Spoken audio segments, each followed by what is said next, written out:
నూతన మద్యం పాలసీ పేరుతో కూటమి ప్రభుత్వం మభ్యపెడుతోందన్నారు ప్రొద్దుటూరు మాజీ ఎమ్మెల్యే రాచమల్లు.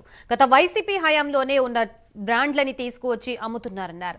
ధరల్లో నాణ్యతలో ఏ మార్పు లేదని స్పష్టం చేశారు. మద్యం సేవించే అన్నదమ్ముల వల్లే తమ పార్టీ ఓడిపోయిందన్నారు.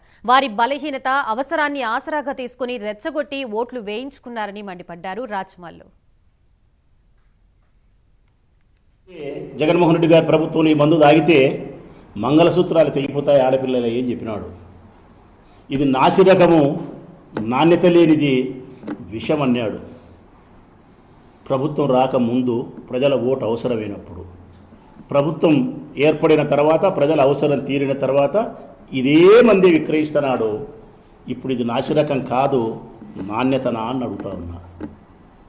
జగన్మోహన్ రెడ్డి ప్రభుత్వంలో ప్రభుత్వం విక్రయించినప్పుడు మాత్రం ఇది విషం. ఇదే మందును చంద్రబాబు నాయుడు ప్రభుత్వంలో ప్రైవేటు వ్యక్తులు అమ్మినప్పుడు ఇది అమృతమవుతుందే?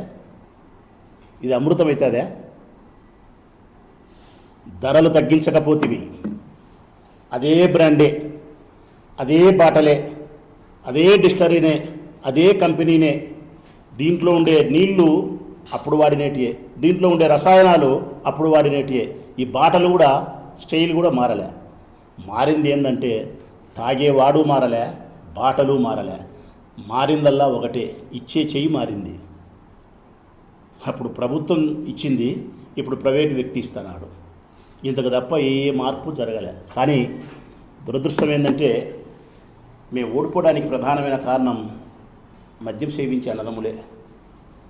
మద్యం సేవించే అన్నదమ్ములే ప్రధానమైన కారణం. నేను ఓడిపోయేదానికి, నా పార్టీకి సంబంధించిన వాళ్ళు ఓడిపోయేదానికి ప్రధానమైన కారకులు ఆ సోదరులే.